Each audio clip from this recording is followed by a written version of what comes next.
come of the countless millions of black men and women who are died in America, those who are died in the West Indies, and those who are died in Africa to aid you in the fight for liberty, freedom, and life.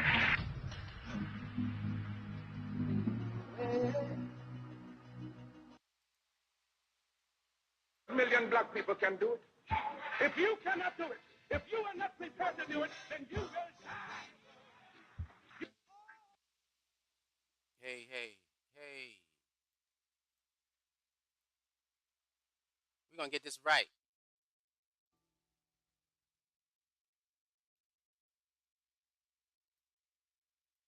Good morning, good morning, good morning. How y'all doing? Wait, let me get this echo out of my ear.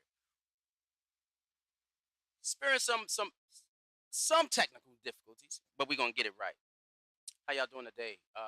Today, in Alkebulan Inspirational Sunday. Welcome back to Alkebulan Inspirational Sunday.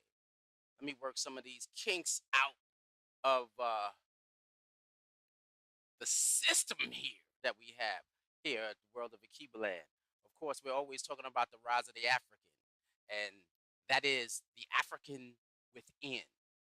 I'm not African because I was born in Africa. I'm African because Africa was born in me. Y'all should see those memes. Now, with the rise of the African, we are always talking about our social media Pan-African movement where we're bringing black people together. And that's all ages. But we're focused on, here at World of Alkebulan, raising our children in the right spiritual mindset, emotional mindset, mental mindset, physical, right? Everything that you can't see.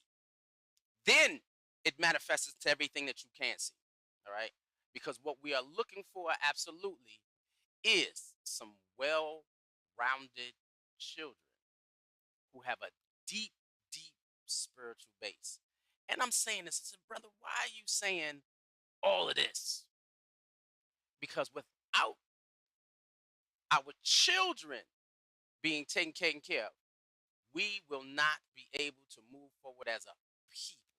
So the rise of the African within you versus the rise of the African within your children are deeply, deeply, deeply important. And so we want to make sure that we have that. So as we continue moving forward, if you happen to be watching us on YouTube, please hit the subscribe button, hit the notification bell. So anytime that we go live, you see it. Sometimes, the times change and we're going to fix that. We getting ready, we fixing that. All right. My schedule has been pushed to the point where I'm being pulled all over and we trying to make sure that I get control of this new schedule that I have, right? And so if you're watching us via Facebook, Facebook is important. So please make sure you hit like, you hit comment, you share, you move this around. I got dinged on the FB because I told someone told a friend of mine's wife, give him a punch in the arm for me. Man, me saying the word might even get me in trouble, right? But they said, oh, that's inciting violence. I said, wait a minute. Did you read the comment? I said, birthday punch for birthday boy. They dinged me. I got 2 more days before my algorithm, I can start rebuilding my algorithm. They just tore it apart. Ain't that something? Ain't that something? But we want to make sure that we continue building this. I believe that I'm under attack under little things because of the level of content, the level of consciousness, the level of focus, the wokeness of what we doing, right? Yeah, because individuals are talking to individuals for the sake of individuals. But imagine if you get the mind of our youth, the mindset of our youth, the spirit of our youth in tune to who God called them to be. What would this world look like? That's leading up to our lesson today. Our lesson today is a conversation called Looking for Kid Garvey.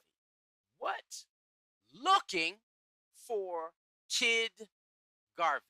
Let me see if I got. I love this. When I came up, when I saw the cartoon some years ago, I sat down and said, I got to use this. This has to be a part of it. I love it, love it, love it. We want to see if we can get this right. I want you to see it. Let's see this. Yeah, here we go. Looking for Kid Garvey. This is the last Sunday of the Garvey series. Now, we've been in this process of the Garvey series for the whole month. Sometimes you've seen me at the adult service. Sometimes I had I couldn't stream one Sunday because I did record it, but I couldn't stream it. It was one time you saw me, then another time you saw Ndaba. Today at church service, the adult service is Bishop Ada. I was torn in between. Some of my equipment is still at the church, and so I was torn between running to the church and streaming that versus this particular one. And the way God worked it out, God said, "I need you to talk about Kid Garvey." Because I cannot move forward. I don't think we should leave the month of Garvey without talking about this. Why is it is so important that we look for the Kid Garvey in our own children? We look for the Kid Garvey in our youth. We look for Garvey within ourselves to be, or we look for those programs within our community that will help train the mindset of our youth. Right? I got some. Let me see something. Got some things I need to work out some technical things I need to work out real quick. Yeah, let's get this. And so we always want you to know that in this process of what we're doing here at the World of Akebulan, we are always focused on what we call, well, not what we call, but we are focusing on everything that we teach is based out of a ancient covenant that we have with the Creator. God will be our God if He will be our people, if we be His people. And that is deeply, deeply, deeply important because we cannot think about overcoming where we are and what we're doing without this experience, where it's a godly experience. Some people walk away from it, or sometimes it doesn't succeed in terms of the programs and everything we take upon. Just like we have the attack on the Black Lives Matters movement or the individuals within it, where they talk about taking money, having mansions, right? I said it, but it's still the thought process of the fact that our lives matter is important. Now, individuals within these programs, if you have not come across an experience where the things that you're doing are for the sake of the Creator, our relationship with the Creator, they don't last. And so that's why this ancient covenant is deeply important. Ancient covenant promises. God will be our God if we will be His people. So there are things that we're supposed to do. But when you internalize it, this is a spiritual movement upon our people. Yeah, you can't be corrupted because you're governed by the experience of God. And so in this covenant, we understand that everything is based off of the relationship, that handhold. You know what I mean? That's uh uh God holding our hand as a people. So our relationship with God, our relationship with our ancestors, right? Our relationship with the land in which we live on, the country or which we're in around the diaspora, our relationship with each other, mm, our relationship with ourselves, our relationship with those who have gone before, which are ancestors, and that sacred trust we share with those who have come after. So we're supposed to be preparing the world for those who are not even here yet. And then they're in the spirit form. So they are also sending you things to do and accomplish before they even get here. Yes. Relationship. And so in that space, we want to also talk about, and I might change the word because we have a favorite word that we hear and we say continuity. Why? Because everything is connected. Everything is connected. Every story, every lesson, every spiritual motivational segment, every song leads to one thing, which is opening up your consciousness for you to be a deeper person. That's why we say looking for Kid Garvey. That's where that comes from. That continuity, that connectedness. One of the things and so we say, okay, well, why are we looking for Kid Garvey? And what Garvey looks like, or that spirit of Garvey, looks like in you may different the way it looks like in him, but it serves the same premise. It serves the same premise when we're looking for the Garvey in you. Garvey was the person that and get it. Kids, parents, you know what I mean? Adults, elders, whoever's listening. Garvey was the definition of what it meant to be self-determined. and inspired. If y'all looked at or well, we gotta see if we can get Indaba's sermon up. But Indaba at the adult service preached about the fact that Garvey, he had a list of all of the liberators, the freedom fighters out of Africa, the freedom fighters out of Jamaica, the liberators out of the United States that Garvey inspired. Back in the 20s, before him, there weren't major leaders in our community. And we say our community, we're talking about the diaspora, right? Not your neighborhood. Garvey was the first one that was international. International with the concept of self-determination. International with the concept of cooperative economics. International with the concept of collective work and responsibility. He was the one that was international in the segment of faith. You couldn't have Kwanzaa. You couldn't have a celebration of Kwanzaa without what Garvey put together. Because but before then, there were no concepts. So anything that came after Garvey was a manifestation of Garvey. Self-determination, where he created the largest movement towards self-determination for black folk on the planet. Let's say that again. He did it on the planet. That's why it wasn't just the United States government that wanted to shut him down. It was countries that wanted to shut this one man down. And this is when you start developing the issue of what does black leadership or what should it look like? You can't have just one individual leading something. You have to have multiple leaders. Why? Because when you develop leadership within inside yourself, you need to have a succession of leaders just in case one becomes corrupt or one becomes taken out.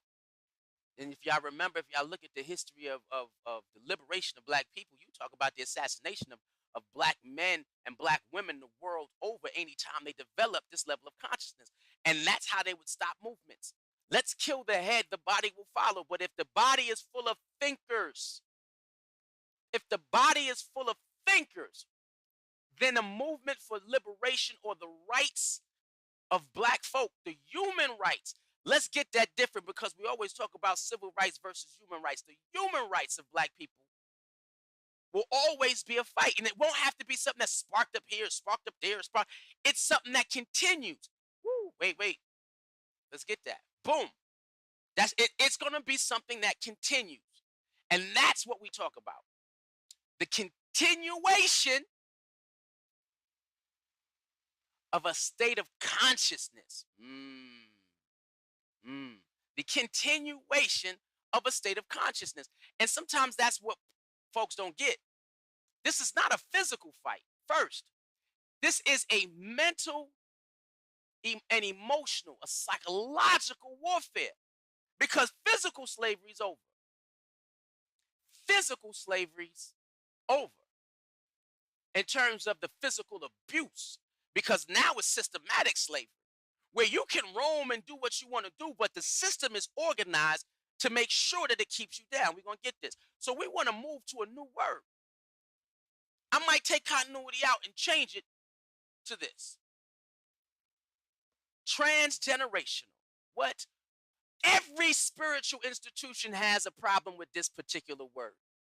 It don't matter what discipline you is, whether you Muslim, right? And that's Sunni or Shiite, or the Nation of Islam, whether you're Christian, and we know how many denominations of Christianity that there are, or that's whether you African Orthodox, where you have a traditional African, Igbo, Ifa, Yoruba, right? It don't matter. In that transgenerational moving what your faith is and how you're supposed to respond in your faith to the next generation, where it is birthed inside of them and it's a responsibility of action, not just thought. That's the difference. The responsibility of action, not just joy. Now, I know you've seen this word before, transgenerational. And sometimes when we're going to break this down, because we use this word, but we don't use it right. We use it right, but it's not in its most powerful form. When we use transgenerational, We talk about genealogy sometimes. And it's a beautiful thing. It's a beautiful thing when you're looking at your genes. What things, when you say transgenerational, sometimes we talk, most times it's genetic. What did your father give you? What did your mama give you? Right? Look at it. So it's genetic. Sometimes it's intellectual. Sometimes it's artistic. It's gifts and talents. You know, the Winans, man, they make babies that can sing. If you, man, I haven't seen a generation of Winans that can't sing, but I have seen a transgenerational group of Winans that won't sing. Wow. They will make decisions. I don't want to sing gospel music. That's the That's the issue. That's what we're fighting for. When we're dealing with the issue of transgenerational. And it's more than, and so it's more than genetics. It's got to be more than genetics. Now, you know, a lot of times we are with the process of becoming woke, right? With the process of becoming woke, we're now talking more about transgenerational trauma, transgenerational curses, things that are being spiritually transitioned from generation to generation. But in this space, again, what we talking about? We're talking about looking for Kid Garvey. We're talking about the word transgenerational. What do we want to lean on when it comes to transgenerational? Yes, we do have transgenerational traumas, and we have to defeat those transgenerational traumas. Exactly. We have transgenerational genes. I love the fact that I look like my daddy. I got the spirit of my mama. Right? I love those things that are built in me that you can't take away. I'm speaking my ability to speak. Some sister asked me, brother, when I see you online, you look so natural. I said, it was birthed in me. I've been doing this since I was born. I didn't need social media to learn how to interact with my people and talk my mind. That, I believe, is transgenerational. It's built in my DNA. It's built in my people. Man, you get on the phone with my family, they'll talk. But then you talk, Bill, and we fighting with these transgenerational traumas. I got a family that won't get together because of our traumas amongst each other. Don't know how to forgive. Ain't that something? If y'all watching, I'm sorry, I'm talking about it. But we're dealing with that. So now when you're dealing with the issue of what's transgenerational, these traumas, now you have everybody talking about breaking chains. We have to break the transgenerational traumas. Why? Because if we can't be our fullness of who we are. If we cannot find a means of breaking those things that we inherited when we came into this new realm of physical existence. We can't. That's difficult right there. That's deeply difficult. And so we battle with these things. What are the transgenerational traumas that you think you have? And one of the things, wait, I got to do some tech before I switch this off. One of the things that we speak clearly of, and we see it with families and individuals are working toward building better communities or better family structures. And I mean, we got to forget, we got to fight against our transgenerational trauma. And then you got this new generation, and I had a clip, but called the woke generation. But there's no conversation about self-determination. How can you be a woke generation when there's no conversation about self-determination? So are you really woke? Or to what extent are you woke? Because there's no collaboration on self-determination. You just know information. Garvey said, no, we're not trying to just know the information. We're trying to build from it. Hence, looking for Kid Garvey. I need y'all. We're trying to connect the dots here. The continuity. We're trying to make this movement understand why this is transgenerational. And not only that, let me say that this is a shout out to the kids in my community. The ones who are 25 to 40. Where you at? I can say that. Where you at? Because I know where I'm at. I'm building what has been birthed inside of me. Whether I like leadership or not, God placed me here to produce something. And so if you're out there and you're not producing on behalf of the liberation of Black people, then we've missed as a community, and I always talk to the adults like that, we did this. We did this. Transgenerational. Even those older generations who fade out because they don't like the new decisions. Okay, what are you building? Is the liberation of black people transgenerational within your spirit, in your DNA? And if it's not, then you can see why your kids ain't doing anything. Woo! Because it wasn't birthed in your DNA and your genetics within you. I'll be honest. I always got to talk to my daughter to make sure that this particular experience is transgenerational. If she sees more love for the world than she sees for the love for the development of her race and her people. I got my dreams, Daddy. Yeah, but does your dreams incorporate if God called you to do something bigger with the wisdom in which you walk in? Would you do it? Because we may not have all avenues for black youth to insert themselves in our current reality. So they got to go out and get this education. They got to go out and get their jobs. They got to go out and how they say it. You know, I'm not even going to say it, chasing the bag. Yeah, I hate that. You know how much I hate that phrase? You got your kids focusing on money rather than having a liberated mindset. That's another conversation. Because in this world of when we use the phrase transgeneration, we are more interested in talking about transgenerational wealth. Whoa. Why is that a problem, Brother Ajay? Because you're making well-off, wealthy slaves. Whoa. Let's get it. Unless you're when you're talking about transgenerational wealth, you're raising kids under a certain level of consciousness that believe in self-determination, and you're letting them know that you are the sacrificial generation. That I'm going to sacrifice my backbone to create wealth in our bloodline so that when I hand it over to you, you can build on behalf of the global black people. Ain't that something? Is transgenerational wealth good? Yes, if it's put in the right hands. If it's not, this is why you see in the history of white folks not giving the money to their children. Ain't that something? White folks ain't giving the wealth to their kids. Ain't that something? You got to earn your own because of what I gave you, you took it for granted. What black people have built in this country, in this world to be black, when we say in that word, unapologetically black, what he got exiled. Garvey got exiled and died in loneliness.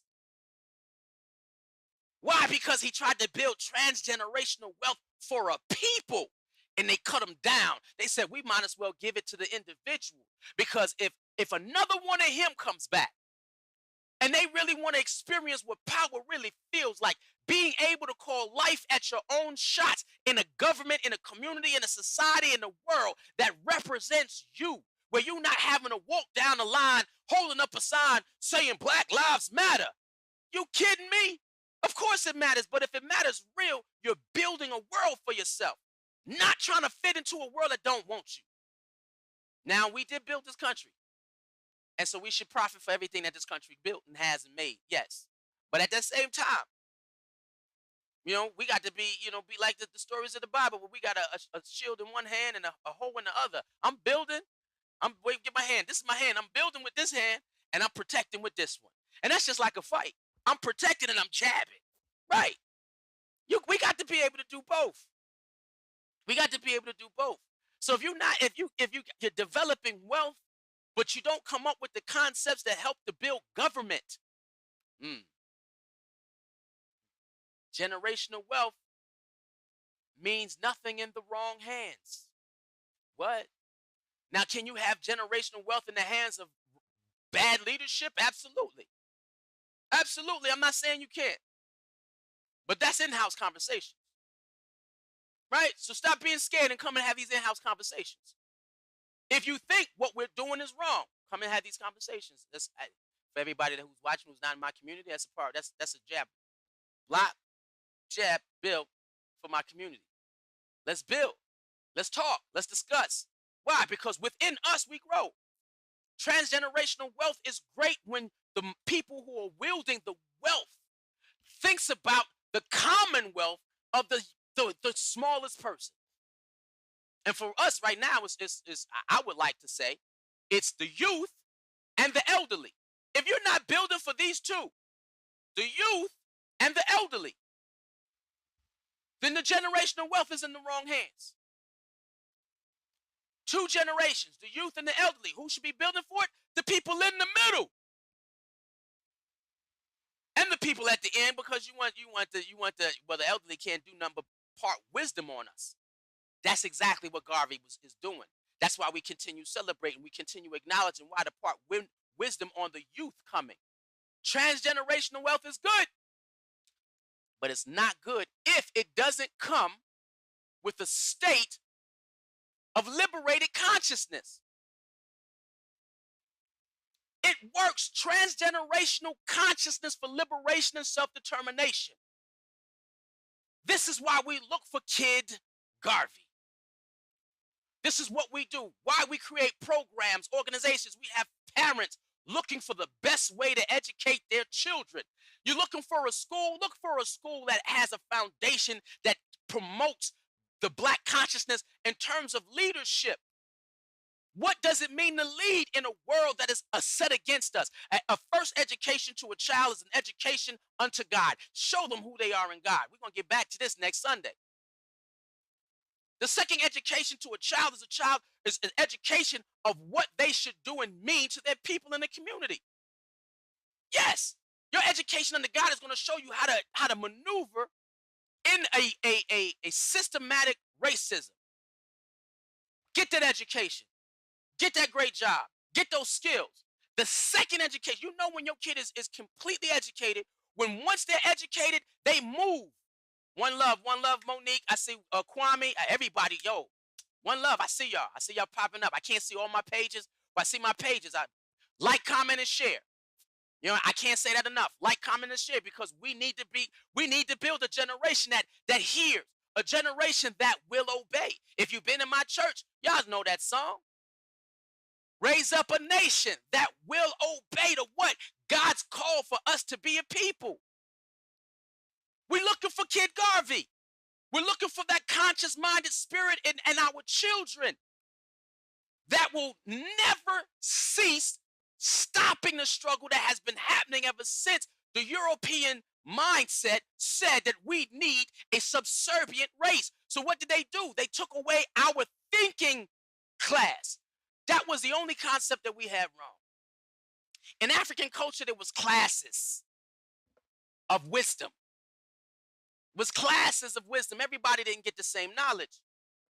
And so when Europeans came in contact with the advanced societies of Africa, because we were giving them food, we were their welfare program. This is why they don't want us up top no more, because they didn't like the welfare program of the ancient times. They had to come to us to buy a whole lot of stuff. Why you think they took over Africa and had to plat globally? And so once they did that,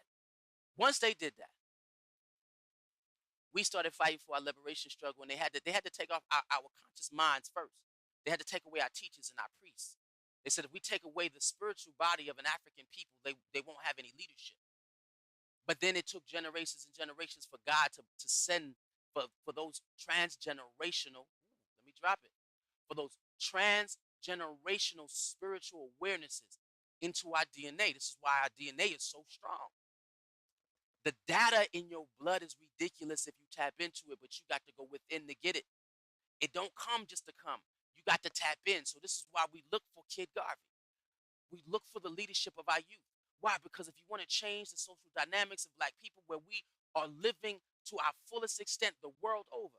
This is why when you talk, people are talking to me like, I can't wait till my kid goes. I'm going to be an empty nester. I'm going to travel the world. So that means you did nothing. You're doing nothing, because the minute your kids leave the house, your sleeves roll up and you get busy on developing other children. If you've raised your children right to be liberators, creators, builders, then once they leave the house, you build on other children. Wow. I don't see any adults doing that. Wow. I see them applauding themselves for the work they've done, not the work they're doing. Wow. And then I'm watching their children who are doing nothing. Wow. We in a fight. We in a fight. When COVID is killing off all of us, right? And we can't get to know what's in it, but they demand that we take it. And a lot of us, without waiting for the signs of our doctors that we believe in, we run to get it. Why? Because we couldn't stop the onslaught. Y'all know that they said it was made in the laboratory back in was it 2008? There's a patent for 2008, right? Y'all better look. This sickness change. Y'all hear about the conversation of one currency coming around globally? Ooh, New World Order. Y'all hear the blah blah blah blah.